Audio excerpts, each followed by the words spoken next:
خلیفہ کے ہم ہیں خلیفہ ہمارا، وہ دل ہے ہمارا آقا ہمارا، ہمارا ہمارا خلیفہ ہمارا، وہ دل ہے ہمارا آقا ہمارا، وہ دل ہے ہمارا آقا ہمارا۔ Assalamu alaikum and welcome to another episode of This Week with Huzur. Today, we're delighted to present highlights of two virtual mulaqats with Hazrat Khalifatul Masih, may Allah be his helper, that took place last weekend. Both were with members of Majlis Khudam al-Ahmadiyya in Canada, and we begin with Saturday's mulaqat, in which beloved Huzur met members of the National Amla. Assalamu alaikum warahmatullah. Walaikum assalam warahmatullahi wabarakatuh. Last weekend, members of Majlis Khudam al-Ahmadiyya in Canada were blessed with two virtual mulaqats with Hazrat Khalifatul Masih V, may Allah be his helper. The first mulaqat took place on Saturday with the National Majlis Amla, Qaideen Ilaka and regional guides gathered at the Tahir Hall at the Baitul Islam complex in Peace Village for an official meeting with Hazrat Khalifatul Masih V, may Allah be his helper. After dua, the Amla members were able to seek Hazur's guidance on a range of issues. السلام علیکم ورحمۃ اللہ وبرکاتہ پیارے آقا۔ وعلیکم عظیم صاحب، مربی ہو نا؟ جی پیارے آقا۔ ہیں یہاں اب یہاں بھی رہے ہوں میرے پاس کافی دیر؟ جی حضور، آپ کے پاس 10 مہینے رہے تھے۔ جی 10 مہینے؟ تو 10 مہینے میں تو بہت کچھ سیکھ لیتا ہے انسان، تو امید ہے اچھا کام کر رہے ہوں گے معتمد کے طور پہ۔ حضور کوشش کر رہے ہیں۔ کوشش کر رہے ہیں؟ اچھا، یہ نہ وہ صدر صاحب شکایت کر دیں اچھا آپ نے ٹریننگ دے کے بھیجا تھا جس کو، ہیں آپ نے تو باقی معتمدین کو بھی سکھانا ہے۔ جی سر۔ ٹھیک ہے، اچھا نیکسٹ۔ السلام علیکم ورحمۃ اللہ پیارے حضور، خاکسار نبیل احمد مرزا اور بطور ایڈیشنل تربیت خدمت کی توفیق پا رہا ہوں۔ کیا ایڈیشنل کام ہے حضور؟ رشتہ ہماری اس کوشش یہی رہی ہے اس سال کہ ہم خداموں میں ان کو توجہ دلائیں کہ خداموں، مربی صاحب کو تو خداموں نہیں کہنا چاہیے، خدام میں شادی کا رجحان جو ہے جماعت کے اندر کوشش کریں، تو مختلف پروگرام جو ہیں اس سلسلے میں ہم نے کوشش کی تھی کہ والدین سے بھی رابطے کریں، تو 2 سیریز جو ہیں ہم نے پیرنٹس انفارمیشن سیشنز کی بھی منعقد کی تھی، اور اس کے ساتھ ساتھ خدام کے پروگرامز میں بھی یعنی کویشچن آنسر سیشن کے پروگرام بھی ہم نے منعقد کیے تھے۔ اچھا ٹھیک، خدام کو کچھ تھوڑی سی صبر کی ٹریننگ دیں، تربیت کا یہ بھی کام ہے، رشتے طے کرنا نہیں، وہ کہیں کچھ مرد جو ہے وہ قوام ہوتا ہے اور اس کو زیادہ صاحب مضبوط ہوتے ہیں، اس کو اپنا حوصلہ دکھانا چاہیے، سوائے اس کے کہ بہت بڑی غلطی کر دے عورت اور وہ بھی دیکھے کہ دینی لحاظ سے غلطی ہے، چھوٹی موٹی باتوں کو اگنور کرنا چاہیے، ہیں؟ جی حضور۔ تو اس بارے میں بتائیں نا خدام کو، دنیا داری میں پڑ گئے ہیں سارے، اس لیے پتہ ہی نہیں اپنی ذمہ داریوں کا پتہ نہیں، دوسرے سے چاہتے ہیں کہ حق لیں، اس کا اپنا حق لیں، اور خود جو حق دینا نہیں چاہتے، ٹھیک ہے؟ نہ عورت لڑکی مرد کو حق دینا چاہتی ہے، نہ مرد لڑکی کو حق دینا چاہتا ہے، دونوں یہ کہتے ہیں، دونوں سیلفش ہیں کہ ہمارے حق ادا کرو تو پھر ہم حق ادا کریں گے، یہ بہت بڑی بیماری پیدا ہو گئی ہے، ٹھیک ہے؟ اس لیے تربیت کی ضرورت ہے، لجنہ کے ساتھ کوئی کوآرڈینیٹڈ پروگرام بنائیں اس معاملے میں بھی، ہیں، تاکہ لڑکیاں دونوں کی اصلاح اور تربیت ہو۔ صرف رشتے طے کر کے بیٹھ جانا تو کوئی کام نہیں، کہ جتنے رشتے طے کیے اس سے دگنے ٹوٹ گئے، فائدہ کیا ہوا؟ جی۔ During the mulaqat, Hazur inquired from Muhtamim Talim how many members of the National Amla had read the book of the Promised Messiah alayhi salam, Barakatud Dua.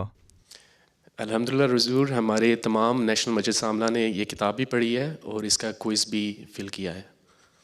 کمال کر دیا. یہ تو بڑا تیر مار لیا آپ نے. عاملہ نے پڑھی خیمہ خانہ پوری ہے واقعی پڑھی ہے؟ جی حضور، ہماری رپورٹ کے مطابق سب نے پڑھی اور کوئز بھی فل کیا ہے. کمال کر دیا.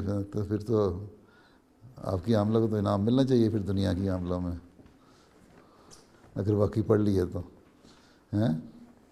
نہیں تو ہم تو نیشنل عاملہ سمجھتی ہے کہ ہم ان چیزوں سے باہر ہیں، دوسروں سے کام کرانا ہے، خود نہیں کرنا. اچھا ماشاء اللہ. اور کوئز بھی کیا حصہ لیا؟ اچھا کمال ہو گیا. السلام علیکم ورحمۃ اللہ وبرکاتہ. پیارے حضور خاک سار نوید الاسلام، اور اس سال بطور محتمم تبلیغ خدمت کی توفیق مل رہی ہے.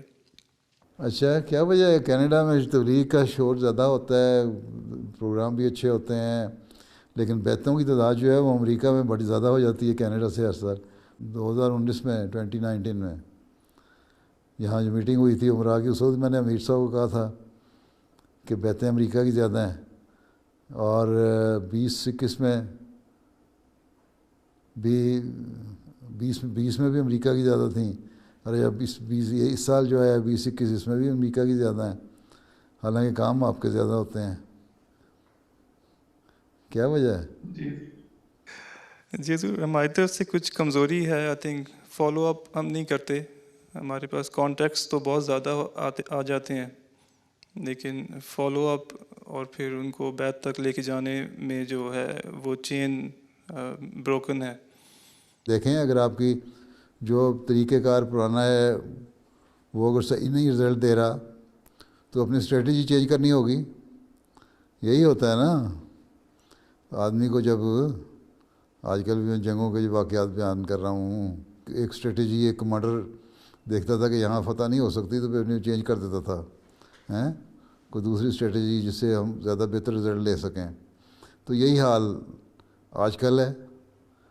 تلواروں کی جنگ تو نہیں لڑنی، لیکن جو تبلیغ کی جنگ ہے اس میں تو یہی ہے نا. پھر اگر ایک طرف سے آپ کو صحیح رزلٹ نہیں مل رہے اور سمجھتے ہیں یہ کامیاب طریقہ نہیں ہے، تو ضروری تو نہیں اسی طریقے جو ٹریڈیشنل ایک طریقہ ہم نے اپنایا وہ اسی کو اپنائیں. کوئی نئے پھر ایکسپلور کریں طریقے.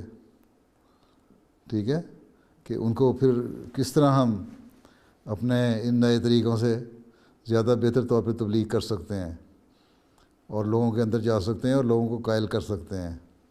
اور پھر مختلف پاکٹس ہیں. آپ کو عربوں کے لیے علیحدہ جو عرب ڈیسک بھی اب وہاں قائم ہے اس کے ساتھ مل کے ایک علیحدہ پاکٹ بنانے کے اوپر اس کے اوپر کام کرنا ہوگا. جو ایشین ہے ان کے اوپر علیحدہ، جو ایشین مسلمان ہیں ان کے لیے علیحدہ، جو ایشین دوسرے مذہب کے ہیں وہ ان کے لیے علیحدہ، پھر جو لوکل کینیڈین ہیں عیسائی ہیں ان کے لیے علیحدہ، پھر جو نیٹو ہیں پرانے فرسٹ نیشن ہاں ان کے لیے علیحدہ. تو یہ ایک اسکیم بنانی پڑے گی، اس کے لیے مختلف کمانڈر بنانے پڑیں گے. ٹھیک ہے، تو وہ اگر آپ بناتے ہیں شاید جماعت والے بھی آپ سے سبق سیکھ لیں. حضور کلوز کانٹیکٹ چاہیے، 1 to 1 تبلیغ میں ایفرٹ کی ضرورت زیادہ ہے. ہاں وہ بھی چاہیے. دوستیاں بنائیں، پھر زیادہ سے زیادہ لوگوں کو انوالو کریں. پرسنل لوگوں کو یہ کہیں، عام خادم کو بھی کہیں تم داعی لالا نہیں بنتے، کم از کم یہ ہے تو دوستی تو لگاؤ نا. غیر سے اس کے انفلوئنس میں نہیں آنا، اس کو بتانا ہے کہ دین کیا چیز ہے، اسلام کیا چیز ہے. ٹھیک. تو ایسے وہ لوگ بھی بہت سارے ہو سکتے ہیں جو داعی لالا بننے سے ڈرتے ہیں لیکن آپ کے ویسے کام آ سکتے ہیں. ان کو بھی نکالیں، بہت سارے لوگ آپ کے نکل آئیں گے ایسے. ٹھیک ہے جی سر انشاءاللہ. ہاں صدر صاحب ختم ہو گیا. آپ کے تو تعارف میں 1 گھنٹے سے زیادہ لگ گیا ہے، اس لیے اگر کوئی سوال تھا بھی تو میری جو باتیں ہیں اسی کو سوال جواب سمجھ لیں اور آپ کے مطمئن اس کے مطابق کام کر لیں جو خاص شعبے ہیں، تو یہی کافی ہے. ٹھیک ہے. اور 1 گھنٹے سے 6 7 8 منٹ اوپر بھی ہو گئے، اور اب آپ جا کے ناشتہ کریں. رات کو نیند آ گئی تھی آرام سے کہ رات پریشانی میں نیند بھی نہیں آئی؟ پیارے حضور پریشانی میں نیند نہیں آئی. اچھا چلیں پھر ناشتہ کر کے پھر سو جائیں تھوڑا سا. اچھا اللہ حافظ السلام علیکم ورحمۃ اللہ وبرکاتہ. السلام علیکم ورحمۃ اللہ وبرکاتہ. The following day, more than 165 Khuddam students in Canada had the honor to meet Hazrat Khalifatul Masih V, may Allah be his helper. Following a short formal session, the students had the chance to ask a range of questions. My question is, Hazrat Masih Maud alayhi salam mentions that followers in his community will excel in knowledge and will confound all others with the light of their truth, reasoning, and science. Beloved Hazur, how can we become a part of these blessed members? You see, to achieve anything, you have to work hard. If a student is hardworking, who believes in Allah Ta'ala, and a student who is also hardworking, who does not believe in Allah Ta'ala, and both are trying to achieve and excel in their knowledge and wisdom, so Allah Ta'ala will give reward to both of them, since both of them are working hard to achieve their goal and objective, right? But for a person who is a religious person, who believes in Allah Ta'ala, and who thinks that I am from the community of Prophet Messiah alayhi salatu wasalam, whom Allah Ta'ala has promised that He will excel His followers in wisdom and knowledge, then we have to pray to Allah Ta'ala that both of us are working hard to achieve this goal. But I believe in you. So I pray to you that you give me more wisdom and give better results of my effort. So in this way, you can have better result. Otherwise, if you are not praying to Allah Ta'ala, you are not discharging your duties you owe to Allah Ta'ala, you are not following the commandments of Allah Ta'ala, then you will not achieve these things. So don't think it is a negative point. It is a plus point, because you are not only achieving all these goals here in this world, but it will also help you in the hereafter. Right? So keeping in view all these things, if you work hard, and whichever field you have chosen for yourself, and try to excel in it, inshallah ta'ala you will succeed and excel. But if you half-heartedly discharge the duties you owe to Allah Ta'ala, then result will not be as favorable, as positive as you think it should have been. Right? So for a true believer, you have to keep in mind that you have to discharge your duties to Allah Ta'ala alongside working hard in your field of study. Right? I'm a post-grad student. I wanted to know what is the best way for a student to manage his obligations towards Khilafat, his family, his studies, and his physical and mental health. Your question should be that how best we can discharge the duties we owe to Allah Ta'ala. Hukukullah. So if you discharge your duty towards Allah Ta'ala, the ultimate result of that will be that you will be discharging your duties for Khilafat as well. What does Khalifa say? That you bring change in your life, you try to be closer to Allah Ta'ala, you offer your 5 daily prayers, you do tilawat of the Holy Quran daily, you find out the commandments given in the Holy Quran and try to practice those things, find out what are the do's and don'ts in the Holy Quran and what you have to do and what are the things which you should not do. You will have to refrain from those, right? These are your obligations. Secondly, your studies. Study, as long as you are a student, you have to work hard. Your goal and objective should be to excel in your studies, as I have already said. For that you will have to work hard. A good Russian student studies almost 12 to 13 hours a day. Do you spend that much time in your studies? If not, not that much. I try, but not that much. So, if not, then it means there is still a gap and you have to fill that gap.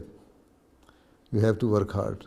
The student who excels in his studies, he studies for 12 to 14 hours. You will have to see to it. Are you studying that much? If not, it means you are not doing justice. So, for offering your prayer, 5 daily prayers, you spend only 2 hours. If you offer nawafil, another extra 1 hour or 45 minutes.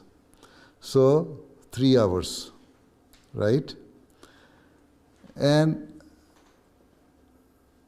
your body also has the right on you, and that is, you must have some sleep, and that should be up to 6 hours, right? So 6 plus 3 for prayers, 9 hours.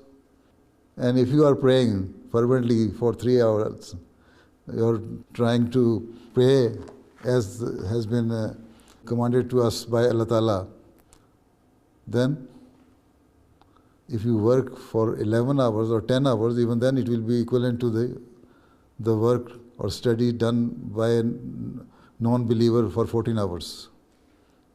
So you will save 3 hours here, right? So 9 hours plus 10 hours, 19 hours,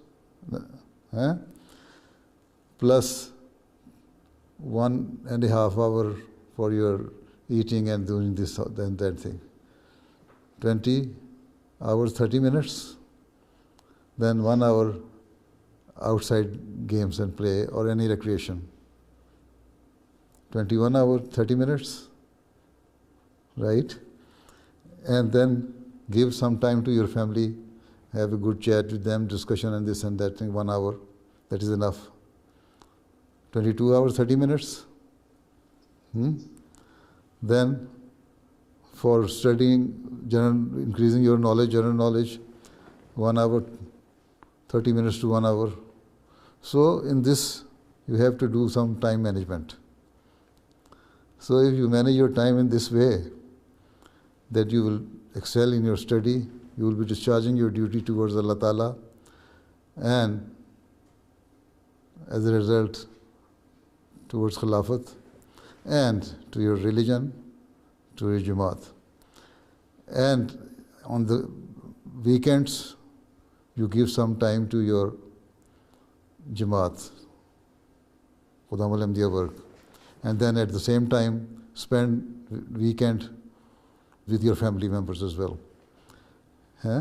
So you make a plan for 5 working days and weekends. So this is how you can manage and do justice, right? Jazakallah Huzur. One Khadim asked if giving money to one's family or loved ones could be considered as sadaqah. If your intention is that this money we are sending is a sadaqah, then it is a sadaqah. If your intention is that this money you are sending to your friends and relatives is not sadaqah but a gift for them, innamal a'malu binniyat. Your deeds depend on your intentions. So it all depends, right? So once a person brought some goat meat for the Holy Prophet ﷺ, and Holy Prophet asked that, where did you get it from? He said, somebody sent this thing as sadaqah to me.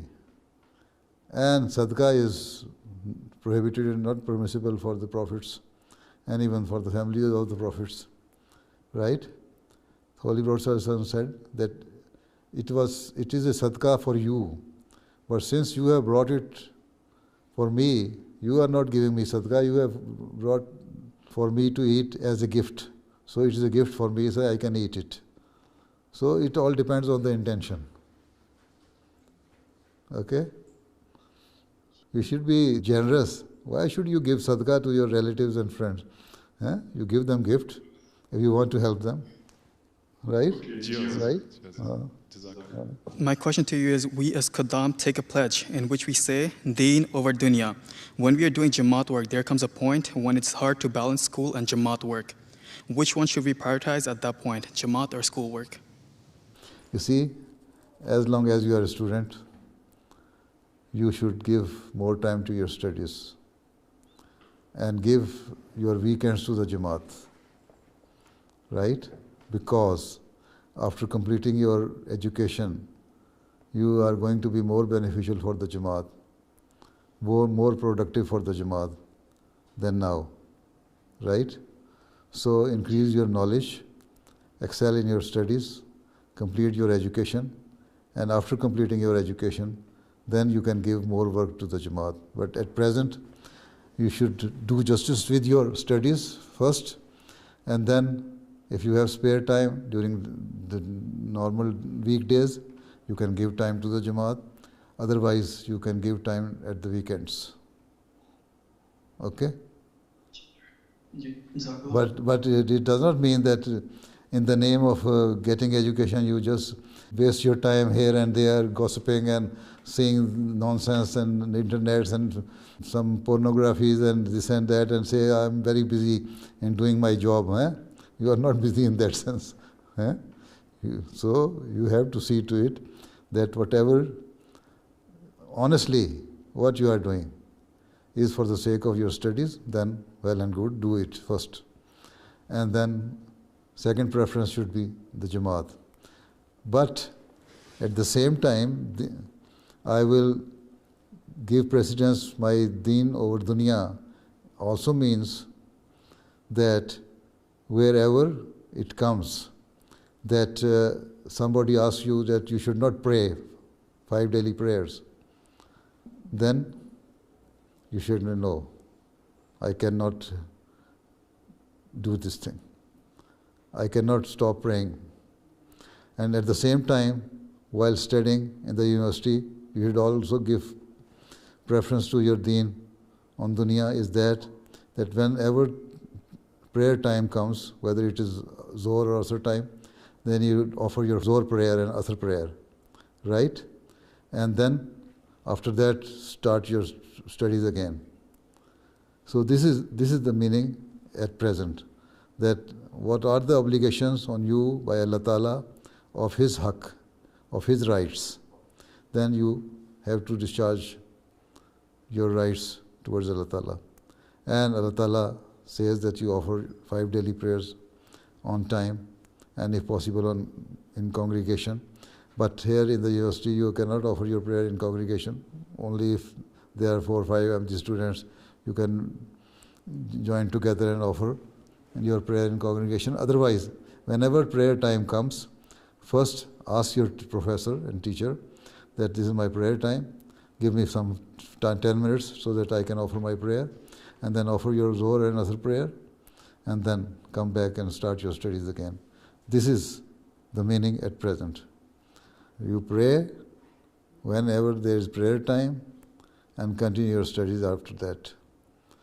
But as far as the Jamaat's work, other Jamaat work is concerned, then you should give your weekends to the Jamaat work and give more emphasis on your studies. Right? Where there are Allah's rights, then there should not be any compromise. Yes, sir. Okay? Understand? Yes. Hazur, my question is, how can we convince our younger Khuddam brothers to pursue post-secondary education instead of entering the workforce after high school? You see, this is what I have been telling, and even my previous khulafas have also been telling the people, our students, that they should continue their studies. They should not stop their education after secondary school. They should at least be graduate and further their studies. This is why the Khalifatul Masih Salis started the program of giving gold medals, and it was his wish that we should have at least 100 Nobel Prize winners, and we should have at least 1,000 top scientists in our community, which we are not having at present. Right?